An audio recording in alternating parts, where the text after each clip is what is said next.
and floods have on people. Using the applied science passed down by the elders, the use of cedar roots, the learning that happens of daily swimming over, swim over and swim back, the stacking of wood when it comes into and is available, and the river that nourishes us, the water that is a humble provider, helps us to live in this world. Policy and law, challenges and opportunities, the federal floodplain management and the different work and the process that is involved in policy and law. We heard about the Okanagan National Alliance, the seven-member band communities that have a direct say in the use of Crown lands. They are not a treaty partner, as many First Nations tribes are not. That we are Salmon people, and Salmon keep our social network, our social structure together. And we heard about the ceremony of tears and about the blockage of the dams. Also the Columbia River Treaty, and the United Nations Declaration on Rights of Indigenous Peoples, and the TRC.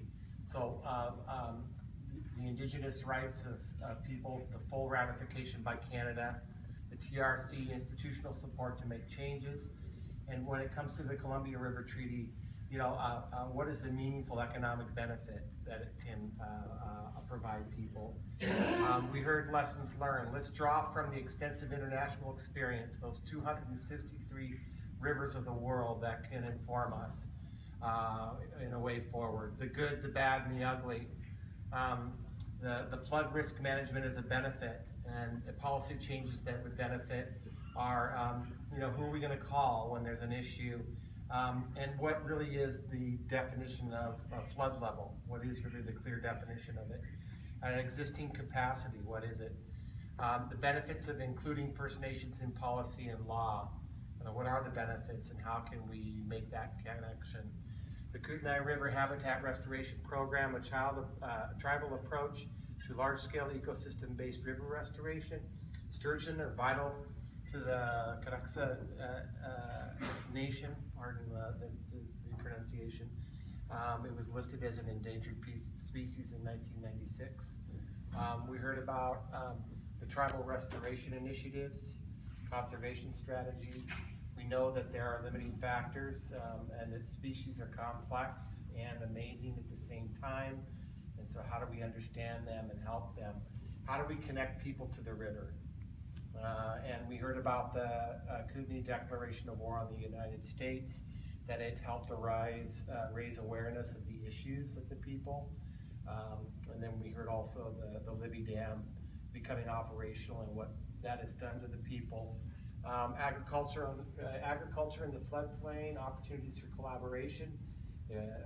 We heard about the population growth of Washington State. We heard about that the management framework is really fragmented and that there are substantial alterations that have occurred to the floodplains, that have come from large-scale agricultural, urbanization and railroads specifically. Those are big influencers.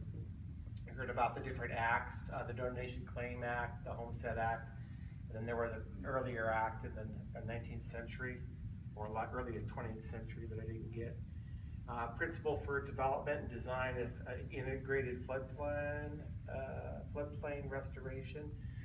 We heard about the issue of degradation and the comparison of the Deschutes and Yakima rivers, the levee disease, that we need management regimes which recognize movement, so kind of respond during the big snowpack years.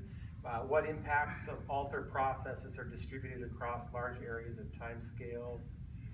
Changes driven by large energy events, break projects into smaller phases to be able to accomplish them, and really let the river be the designer of the work as we move forward.